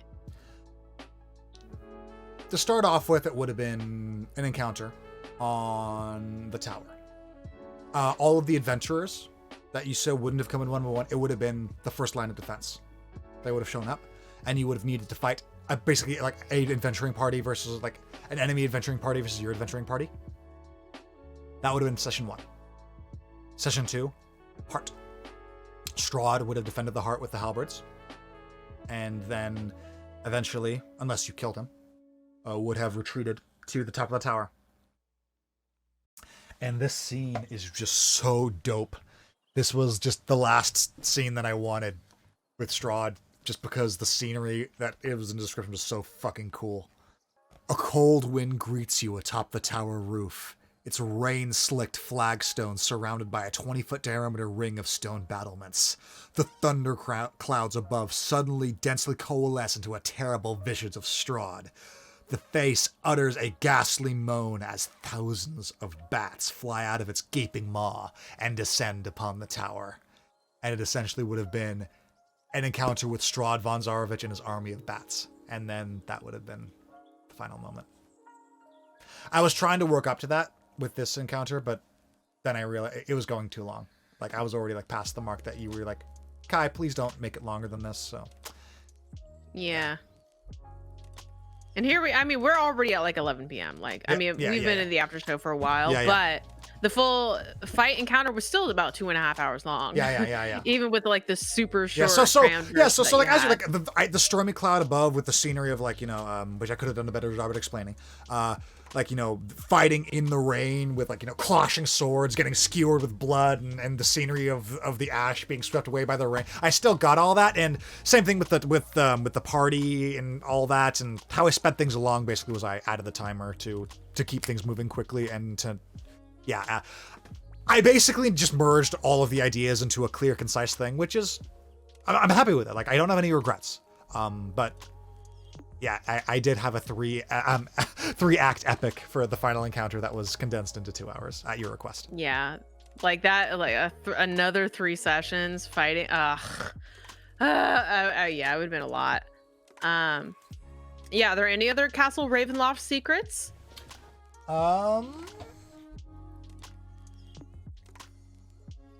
Yeah, all of the random encounters. You never got to meet the witches. There are witches making brews and things. Witches. You saw a witch in the scene that we retconned, with when she was looking for a cat. Oh yeah. I saw one. I thought there was just like one running around. No. There's a society of witches. There's a whole group. Yeah, there's a society of witches living in Ravenloft. And they're pretty cool. There's a whole society. Yeah, there's a coven, and it's pretty neat. There's a whole club. Yeah. Wow. And other than that, you basically got through everything. I suppose I feel like I really want didn't it. really explore the upper floors all that much. No, you didn't. But I did? no, you did not. I'm happy you I met the didn't, maid. yeah. I'm happy you met the accountant, and I'm happy you met Gertruda. And those are like the major things. The only thing I Oh. did, the only thing that I really like to this moment, I really wished you would have done, just because I like tormenting you, is if you had pulled the rope on the way to the treasury, a horde of spiders would have fell down from the ceiling and swarmed you. And I just wanted to see Sirina react to that so bad, and no one pulled the rope. Leave the rope alone. That's exactly what you said. And then you went along the walls and cast a fireball, and there was just webbing above, and you never disturbed the ceiling, even with the bats. Yeah. Gertrude was super annoying. Did she leave with them? I assume she would have joined. She's part of yeah. Barovia. Yeah. She would be in New Barovia, and New Barovia would be like straight up Halloween town. It would be so spooky and dark. Like people's senses of humor, their attitudes, everything seems. And a then there's little Serina in darker Ismark's there. cottage. That's like. And then there's Serina and Ismark. Yeah. All right. We're getting close to 11. When are we feeling like we want to call this? I guess the last thing we really need to do is announce our new campaign. Hell yeah. Fun fact, I actually did a trailer that was on the end of the goodbye, but I decided that it kind of went against the flow of like gratitude, so I cut it. It was this whole thing where Arzov is basically knocking on Faye's door, complaining about how he wants to go up and find something to kill. And then it was like a burning thing where the Rise of Tiamat thing in Draconic burns away to the English Rise of Tiamat. And that's our Lady Pascal's like, please show the trailer. Nope.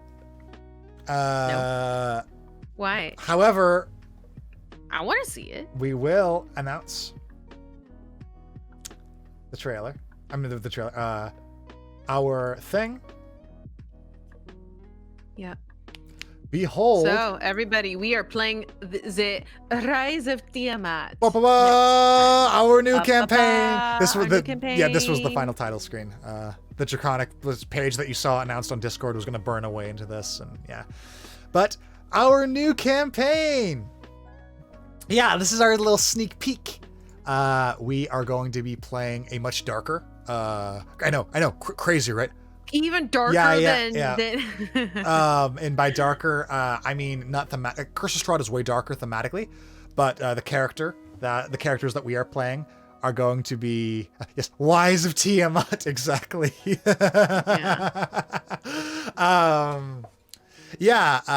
are going to be playing much darker, brooding characters, but in a much happier, like high fantasy world that is the Sword Coast. It's going to be a wonderful experience. Yeah, this is going to be our one-on-one. Our next one after Curse of Strahd, because we're done. Yeah, because Curse of Strahd is done. We will never go back to the Barovia again. Ever. Unless. Yeah. Actually, that was something that we talked about at some point. Is like, what if we did like a continuation of Curse of Strahd? Hey. There is a path to Barovia in Aerenor. If people want to go back, go there in our community games and interact with things, that'll be up to them. What would the path be? Like, I guess probably walking into a mist, or asking the Star Weaver, or plane shift, or one of the billion other ways. Going to the Faded Valley, which is an area that we haven't announced yet, and accidentally finding yourself there. Yeah, I mean, there's ways to get there. Yes, if you really want to look, Yep. There's going to be lots of dragons, and it is going to be one-on-one, and we have our other campaign for the group setting. Like, this is me and Nola's like one-on-one time. Like we have literally every other campaign to play in a group setting. Okay, so Pat, let me take a moment to address this kind of seriously. One-on-ones are different. They are. And it is an entirely different style of play that I'm fond of. Like, it's a different experience. And and it's still, like, good, and not to say, like, like, either one is necessarily superior. They both have their pros and cons. But I earnestly enjoy one-on-one play quite a bit. And I am glad to have a one-on-one campaign going, because I enjoy it, and also because it shows people a different way that they can play. Like, I don't know, like, how do you feel about one-on-one campaigns, Nola? Like, are you a fan? After you've played a campaign. I mean, you've played a one-on-one campaign now. I think it's safe to say that you can give this style of play a review. What's your Yelp review? Well, I would say that it takes a certain kind of person to enjoy a one-on-one, because there are definitely some pros and cons. I personally enjoy it, but the thing is, okay, so for a one-on-one, the benefit is that it's all about your character. The story's about your character. You make and you make all the decisions. Okay, you don't have to argue with the rest of your party members, figuring out what you want to do. You don't have to spend 30 minutes waiting for your other character to be ready for battle. It's like, oh, is it my turn for battle? Is it my turn for combat yet? Or that you don't really have to experience any of that. Like, everything, like, you do it. But on the other hand, you don't have anyone to bounce ideas off of, or at least no allies to bounce ideas off of. Like, everything you have to do yourself, and you have to be the kind of person that is okay doing everything by yourself. You have to come up with all your ideas yourself. You have to come up with you have to figure out how to solve puzzles and riddles and stuff by yourself. Like, if you are the kind of person that needs to bounce ideas off of somebody, or needs help with other people, and needs that camaraderie, then a one-on-one's not going to be it for you. But if you're okay, have everything, be about you, and you have to think of everything yourself, you have to solve everything yourself, and you have to get yourself out of your own troubles, then a one-on-one's going to be great. So I'm fine. I enjoy both. Personally, I enjoy one-on-ones, and I enjoy group, regular D&D. So, yeah. I enjoy them both too. Not to say that, like, if I had to pick one, okay, like, you only get to pick one ever. What's the one that you pick? I mean, I'm probably gonna pick group setting just because I get to play with more people, and I like people. Yeah. But, like, not to say that I'm not having a blast, and that, like, I wouldn't miss this, because we went through an entire campaign in this format, and it was awesome. Like, I'd say it turned out pretty okay. Yeah. It was, for those, I can safely say, for those of you that say that D&D can't be played, or is not fun to be played with just one person, I say bullock to you, sir, madam, or something in between. Bullock, I've experienced it, and I say that is your preference. Sandra Bullock, okay. Yes. She's always on my butt. He was like, Kai, why are you playing one-on-ones? And I'm like, get away from me, Sandra Bullock. You're scaring me. Yeah, get off my back. Come on.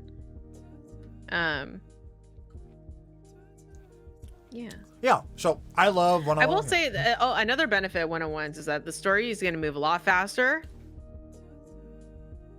Yeah, like, you will get through a campaign a lot faster on a one-on-one. Yep. Compared to a group. Yeah, and just from a DM side of things, the big benefit to one-on-ones, for me anyway, because I'm very narrative driven, is especially in module play. Like, I've run Curse of Strahd with a few groups now, and something that I have missed in every single one of those games is the emphasis that is put on the NPCs. Like, you really got to know Ismark. You really got to know Esmeralda. you In really Ireena, got to know in Ireena. Kazimir, Yeah. yeah. And in group play, that's replaced with inter-party dynamics. Like you really get to know each other's player characters. Your other party members. Yeah, which is great. It's just different.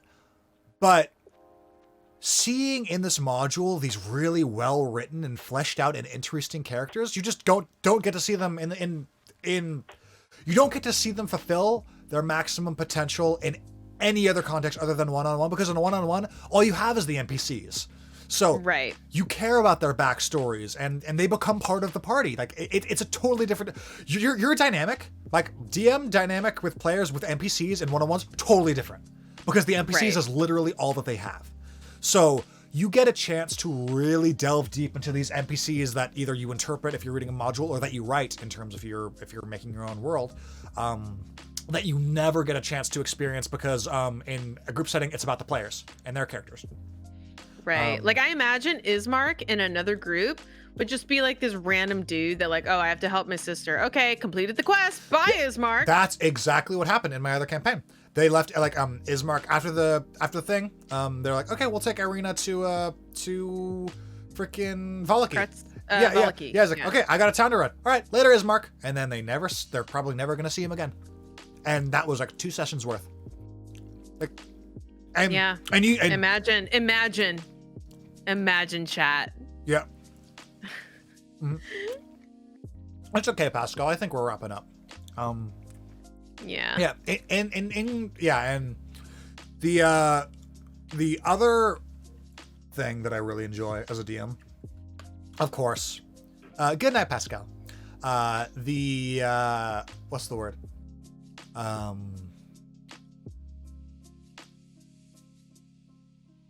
The focus on of growth between the DM and the player. So when I'm DMing a group of people, everyone wants different things. Like they play the game for slightly different reasons, and the more aligned those reasons are, generally the better group dynamic is. But some people like different things in their games and they want to do different things. In a one-on-one, not a problem. I know what Nola likes, and as such, we spend like freaking 2 hours role playing a dinner party with Strahd, and I don't need to look to her right to this other player that's just kind of sitting there that doesn't care about RP. You know what? That is nice. Where because I'm the only player, you don't have to worry about like, oh, I need to give everyone else time. You know, I don't want everybody else to feel bored. Exactly. So like, with one-on-ones, it's like I know what you like, and I don't need to feel self-conscious about anything because it's just you. So which makes like designing sessions so much more fun and so much more simple because I design around a player and I have one design philosophy. I know what Nola likes, and that is way easier than like, I know what she's going after, and I know what she. Yeah. Yeah. Exactly. I mean, you knowing what I like is just more from experience from playing with me for such a long time, but because you know what I like, that's the only thing you have to worry about with a one-on-one. Exactly. But say like for instance, in our other games, in our other main campaign game, there are definitely some clashing interests at play here in terms of in terms of spotlight time and like really wanting to do different things. There are different styles of play, and there's nothing wrong with that. It's just part of the thing, and all that means is that there's going to be time where some players are twiddling their thumbs, watching players do things that other players have no interest in, and that's just the nature of the beast, and that's part of the game. But of course, ideally, I want everyone to be interacting and be happy with everything and be mutually entertained and all that. So that feeling is just completely gone with a one-on-one, because I design things based around one player, and I don't need to worry about splitting up my attention. It's just all about them. And not to mention, like, the other big fan of it, and this is probably like the last big one, is it's cathartic. Like, I don't know if anyone has like experienced this recently, like probably some people that have therapists do. I highly recommend. But having someone's attention, like pure undivided attention for hours on end, is like the coolest fucking thing. Like just sitting with like someone one-on-one and just having each other's complete focus it's an experience. Like it is a thing that is it's wonderful. And I enjoy it. And it's just like one of those things where it's like the energy that you get from each other, and the attention that you get from each other is just very freeing. And I mean, the word that comes to mind is cleansing. It's like we're here, and there's nothing in this moment but us right now, and it's a cool feeling. It's just it's cool knowing that you have someone's attention for that long, and that the other person is committed to basically hanging out with you just one-on-one time. It's neat. Recommend. I imagine that there are probably people out there that would hate that. Like, yeah, because it's a lot of focus, a lot of energy, and some people like being in the background. If you're one of those players that just likes sitting and listening, you would hate one-on-one so much. Oh my gosh. If you're the kind of person that prefers to let other people do things and you just kind of tag along, no, you can't be in a one-on-one. Like, I mean, you can, but it would be very difficult. Yeah. My advice to those people, if you feel like you want to grow, and this is to anyone, any player that wants to become more active player, like really like wants to work on like their assertiveness or things like that, one-on-one is a great way to do that. But if you just want to like kick back and you don't want to do much, it's all on you, player. So the DM ain't gonna spoon feed you. At least they shouldn't. Like I already felt enough. Like in that final encounter, for instance, I felt like I know I was playing with myself basically more than you were playing in that combat encounter, which I hated. Like, I wanted you to be controlling way more than you were. And that is why I designed the next campaign the way that I did. Yeah, that's why the next campaign is like, way less NPC player characters. And more Nola time in combat and control over the battlefield. Exactly. And all of you will see all of that on our debut episode, which is either going to... I actually don't know when we're going to start that. We need to discuss. We'll figure it out. We'll figure it out. Closing thoughts before we wrap up. Let me say goodbye to Barovia. I'm leveling up Serina to level 10. Getting your magical secrets. Yeah, I need to get my magical secrets. And yeah, you guys will learn more about the Rise of Tiamat campaign in the Discord.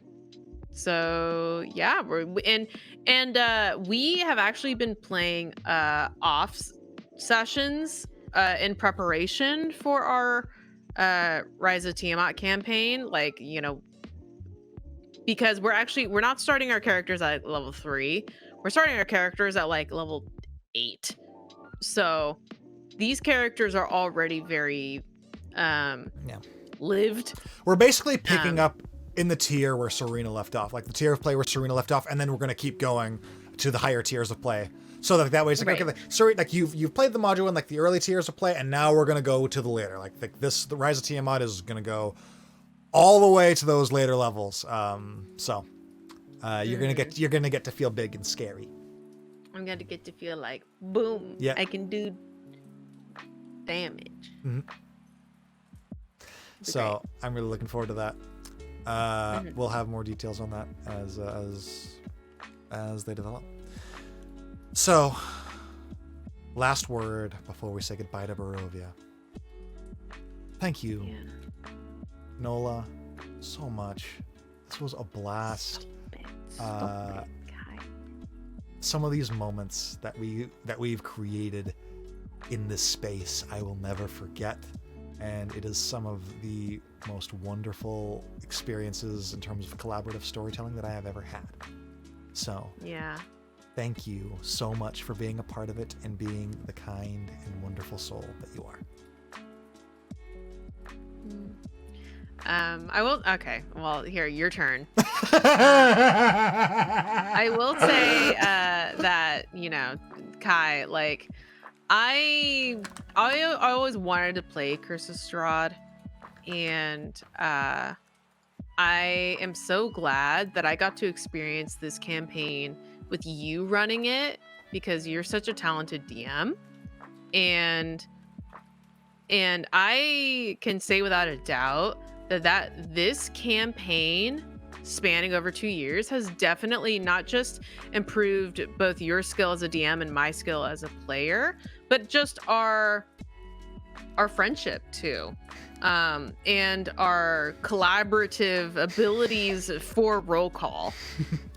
This is like our first full completed campaign on this whole channel. And we've learned so much through this experience. So thank you, Kai, for running this. Yeah,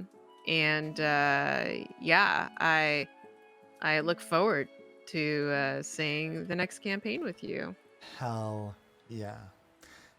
And lastly, but certainly not leastly, one final farewell to all of the people that have supported this campaign from beginning and beyond. Exactly. Yes. The bow, like link hands, Yes. Nola. Okay. Yeah. Ready? Down. And then the lights. Yeah. And then the orchestra. Tech crew. And then, yeah. And then all of you wonderful people. Thank you for supporting, for watching, for chatting, for lurking, for cheering, for subbing, for channel point interacting and like really becoming a part of the experience. Yeah. I can safely say, and simping for all of the characters. I can safely say that this campaign wouldn't have been the same without you either. Like the channel points, the nat 20s, like you've saved Serina's life before. Yeah. Without the chat, without your guys' pluses and minuses, yeah. I'm pretty sure Serina would have died 1 or 2 times. Yeah. Because of you, and yes, I'm talking to you. That's right. Helped and aided Serina through her adventure. And even though you never got to be a player, as in the traditional sense, you were a player in chat, and you are part of our table. If you ever gave us a +1 or a +2 or a nat 20 or a nat 1 or anything, you are a part of this experience, and we will always remember that. So thank you so much. And not to pick favorites, but I mean, I would be remiss if I didn't mention the woman that just left chat, the person that has been like the rock of energy ever since she arrived. Lady Pascal, if you ever see this VOD in the future, your energy with Curse of Strahd and the interactions with the characters has just made this such a more enjoyable experience, and it would not have been the same without your energy in particular. So the MVP player in chat, the MVP chatter, this campaign goes to our very own Lady Pascal. Thank you so much. And not to sell anyone else short, you all are wonderful, but Pascal, she's got the trophy. Maybe I'll even give her a role in Discord. The role of Strahd simp. Strahd simp. Spear simp. Mm-hmm. And this is it, Nola. As soon as I press the end button, this campaign's over.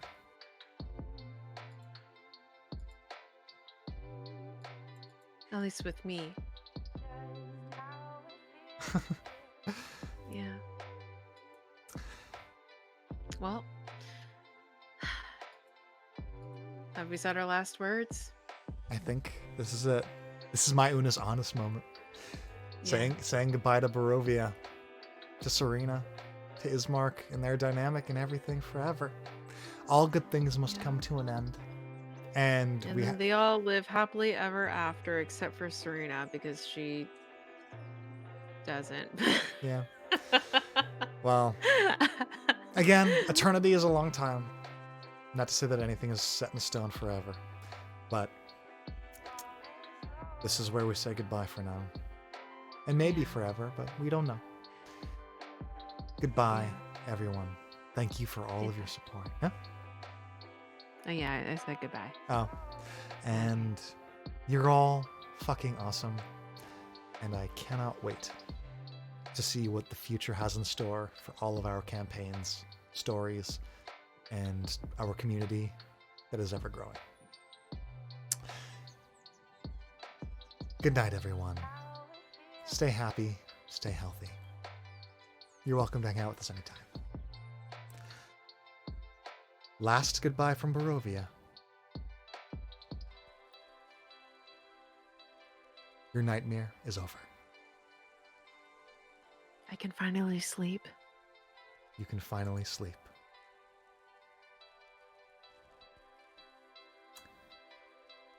Yeah. Goodbye. Thanks for watching.